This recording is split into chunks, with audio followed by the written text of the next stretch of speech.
This is the Newsload. Hi, I'm Carrie Anne. Welcome to Newsload.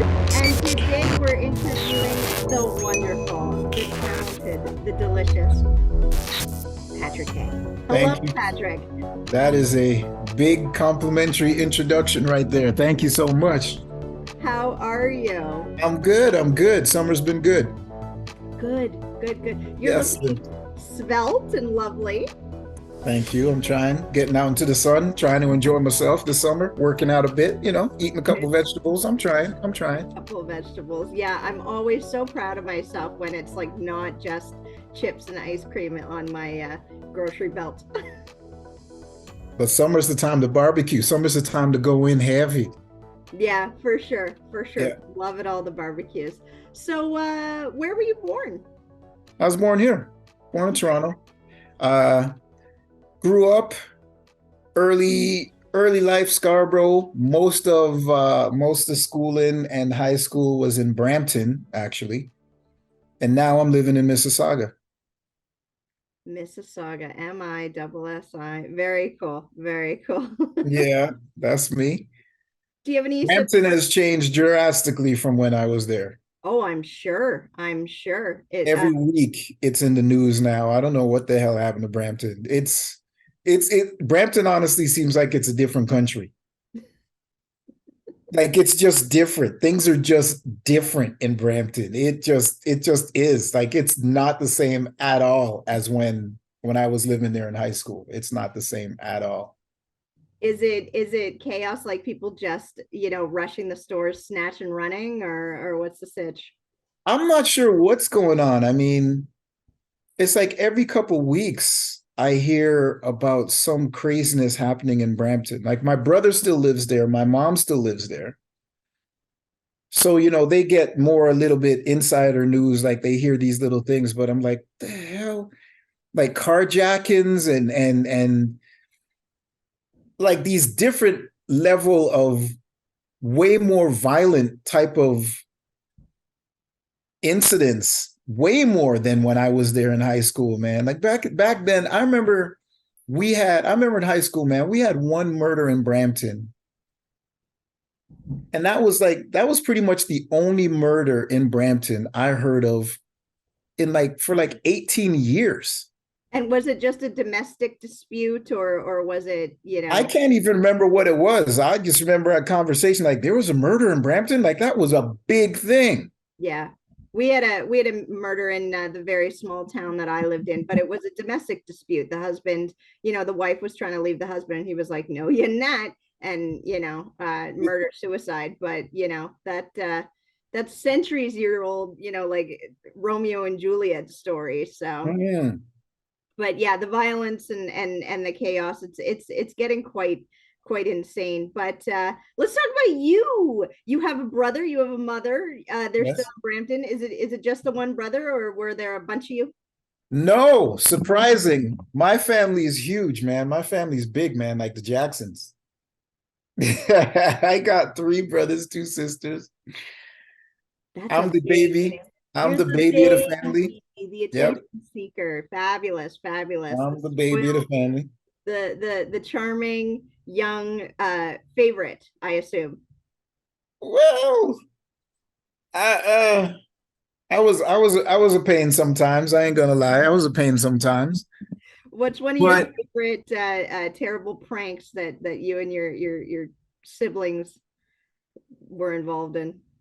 What was some of the terrible things? Yeah, the pranks and the. Oh man. Oh, when I was a kid, I remember when my folks would leave the house, like to go shopping or something, grocery shopping, and they'd leave us, all the kids, home. Sometimes I just knew the horror that was coming my way because I was a baby. I was like, they all coming for me.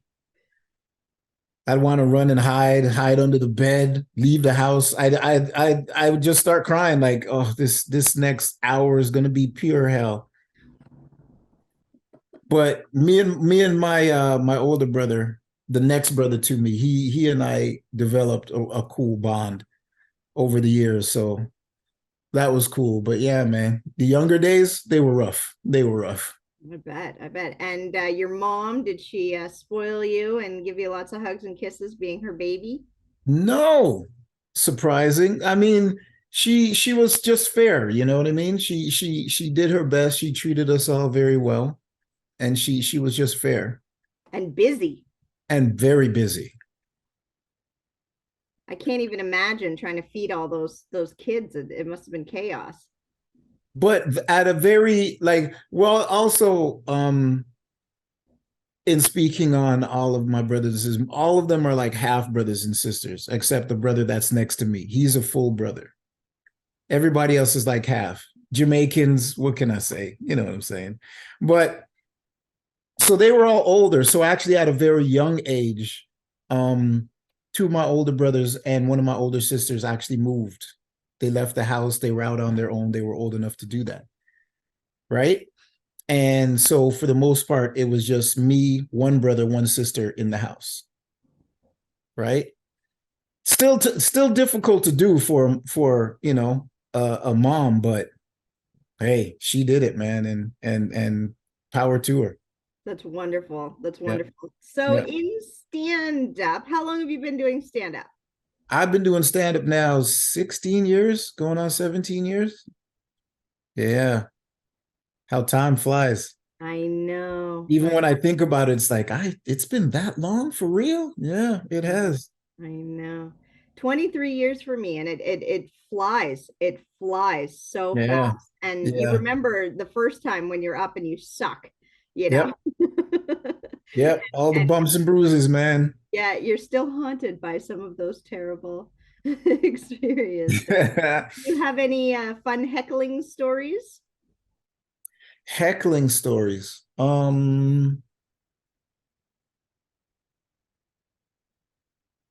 Not really. Well, okay, I have this one story. This one story just worked in my favor.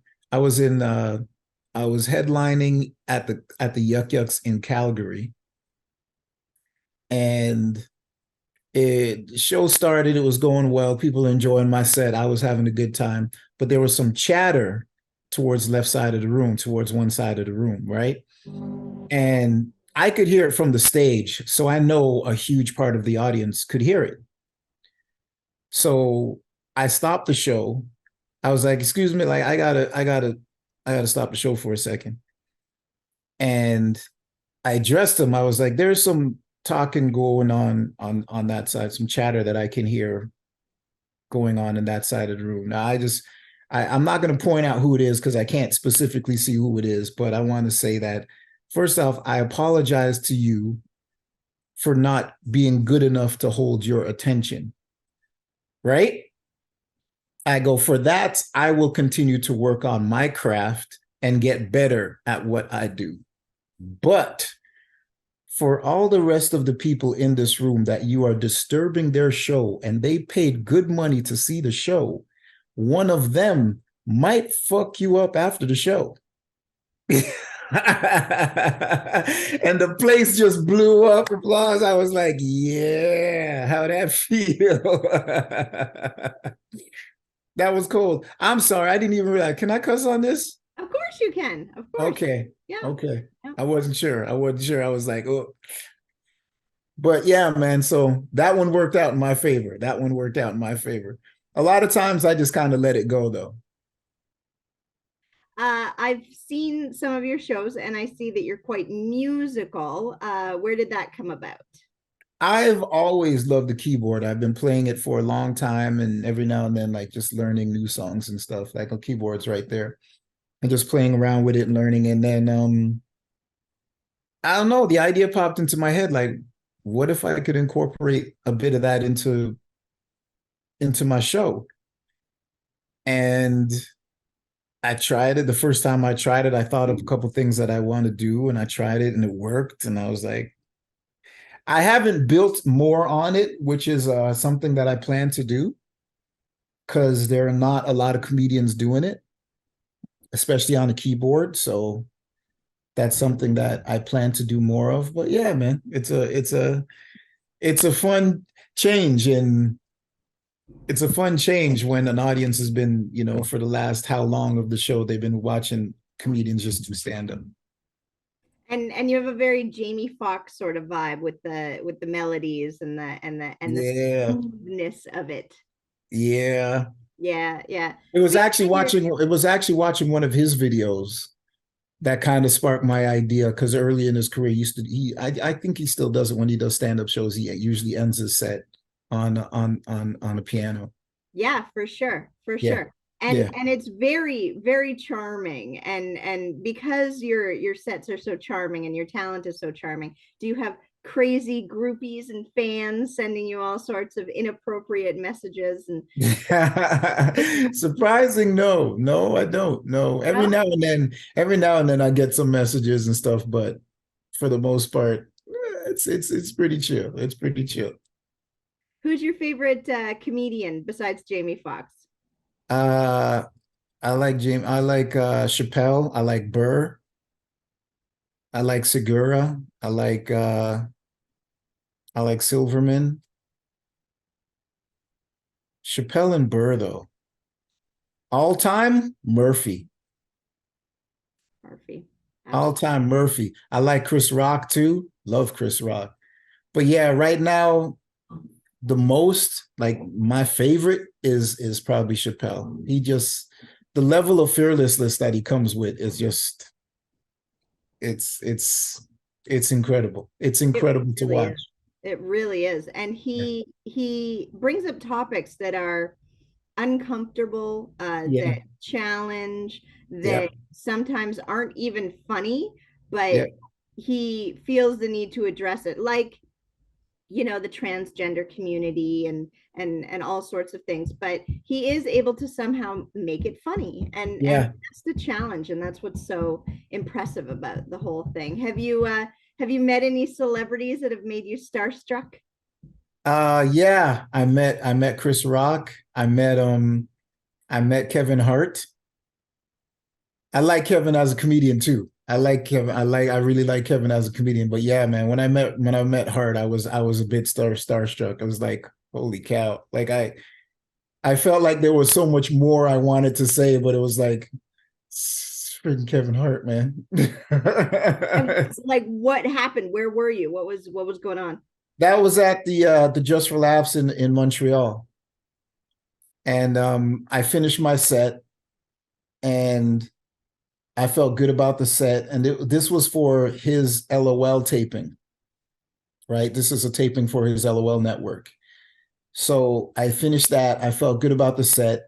I come off the stage, and I'm done. Like I'm, making my way back. I'm on my way out, kind of.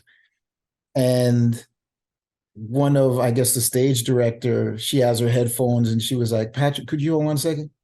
She, Kevin Hart wants to meet you. I was like, excuse me? She was like, yeah, Kevin will be down in a second. He wants to meet you. I was like, oh my God. And he came down and it was just me and him, man. I shook his hand, was like, holy cow. Such a pleasure to meet you. Thank you so much for having me on, for letting me tape for your network. And it's like, yeah, man, I thought you were really funny. And I was just after that, it was just kind of like, oh, it's kind of like this freaking Kevin. But yeah, that was kind of crazy. That one was kind of like I didn't even think I would do that for Kevin because Chappelle is my fave. But the way that it just sometimes you don't even know. But that's the way it happened, man. I was like, wow. Like, And how amazing at the fact that he called out for you, he requested you, he wanted to talk to you. Like, that's yeah, huge. that's nuts. Even to today, I still go over and I can see her face with the headphone on her, and she's like has her clipboard, and she's like, "Yeah, could you hold on a second? Like, Kevin Hart wants to meet you." It's like, what did you say? Yeah, Like, are you serious? You playing with me right now? No, he'll be down in a sec. He wants to meet you. It's crazy, crazy. amazing. And what a throw. What an ego boost to be like, yep, Kevin Hart likes me. Yeah, he thinks I'm funny. And it's like, okay, then you must be pretty funny. That's It's nuts. Yeah, it's because he nuts. knows people. But yeah, that was pretty crazy. Right. That was ridiculously crazy. But yeah. So I ask all the guys for science, men's health questions. What kind of underwear do you wear? Kind of drawers do I wear? Yes, Wow. you're blue. Both boxers and brief, depending on what I'm feeling. I got both in the drawer. Really, really. Yeah. You go, Yeah. you go flowing. Yep. Depends on what I feel with what I'm feeling that day. What I pull out of the drawer. Yep, these are the ones. That's fantastic. And when you pack for your trips, is it just me or do you pack 75 pairs in case you pee your pants 3 times a day every day? I'm actually very lucky that when I'm on stage, I'm very comfortable. Like I don't sweat. I just feel very comfortable. So even when I'm packing, I just pack a normal amount of drawers. Yeah. Good, good. Yeah. Like I get you sometimes you get that anxious feeling before the show and you know what I mean? All the adrenaline's going, but for the most part, I'm anxious because I want to get up there. Yeah. But I don't sweat. That's never happened. Like the sometimes you see like the marks in the pit and whatever. It's like that's never happened for me. I feel really lucky about that. But yeah.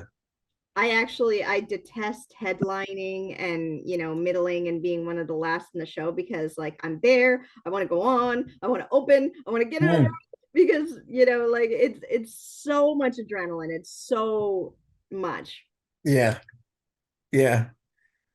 But it's a lot. It can be a lot. And you see like a bunch of different comedians, they react a different way. Sometimes you see guys that are normally real cool, all of a sudden it's a flow of sweat. And it's like, and they could be having great sets. You know what I mean? But somewhere in there, the anxiety, these are the different things that our bodies that's the way it shows. You know what I mean? So Because we're self-deprecating, we we're our worst critics, yeah. we hate it, we notice, we stammer, we like things happen that Yeah. like only we notice, like maybe somebody will notice but they don't really care or whatever, but it's like I screwed up that punchline, like Yep. Yep. but it's so worth it and it's so funny and being able to hear that echo of laughter. The laughter's the drug. It's addictive. The laughter is a drug. Once you hit a really good punchline and the whole room erupts, like it's a house laugh, like it feels like everybody is laughing at that. That's a drug. You are hooked. It's so wonderful. And Yeah. I'm still to this day, after so many years, surprised. It's like, oh, I know it's worked before and everything, but it worked again. Because frankly, I have a couple, quiet moments where it's just like crickets. So Mhm. when you do get that laugh, it's just like, oh good, oh good. They're Yep. listening. Yep. It's yeah, man. It's a drug though. But yeah, every time that real pop happens in the room, it's you feel like a miracle has come over you. So much, so much. So Yeah. has cancel culture affected you at all? No, not directly. I mean, I talk about it a bit more now, actually, in my set, cancel culture and political correctness and being woke. Cause, but it hasn't really affected me. I've never been a raw, offensive comedian anyway, right? Like I've never really been that offensive in my material anyway, but I see the way I see how it's affected comedy. I see how it's influenced comedy.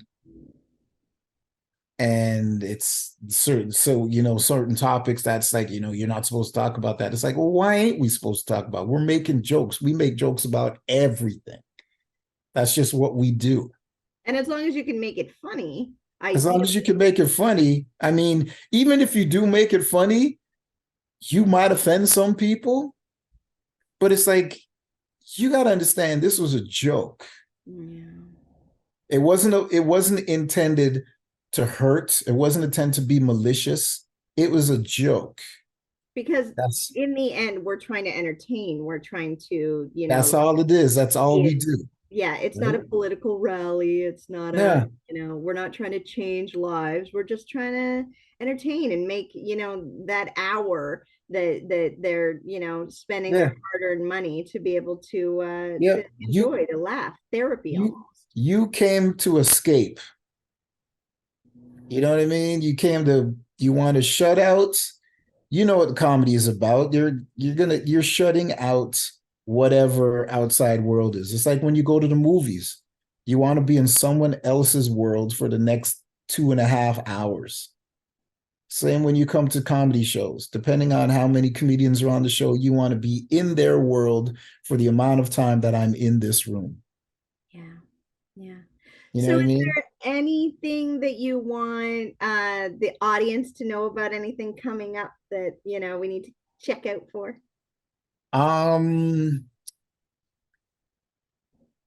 My second album is being edited right now.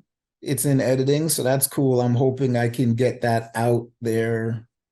I'm hoping for September. I'm hoping. Other than that, I'm doing shows this tomorrow night and tomorrow and Saturday. I'm the MC in Burlington. I got some one-nighters coming up. But yeah, I mean, my website, patrickhaye.com. It's got all my info and upcoming shows, and that's me. Great. Good. And hopefully you'll be traveling through London, Ontario soon.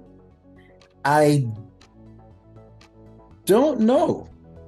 Am I? Well, we'd love for you to come and visit soon. So, maybe we could make arrangements for that. All right. I was actually in London a few weeks ago, like a month ago. I was at the Rec. Yeah. But yeah, I'm not sure when I'll be back out there, man. I always have fun when I'm in London. I always have fun when I'm out there. I actually like London, but whatever. Uber and Playboy magazine say it's the best party town because of all the Western students. They really like to get their drink on. Yeah, it's been like that forever. Yeah. It's a fun party town. Well, Patrick, if I could ask for you to say one more thing, if you could say it loud, say it proud. I love Newsload. Newsload? Newsload. I love Newsload. Thank you so much, Patrick. I can't thank you enough for your time, and I think you're fabulous, and I hope you have the most amazing day. Thank you so much. Wishing you the same. Bye, Patrick. This is the Newsload.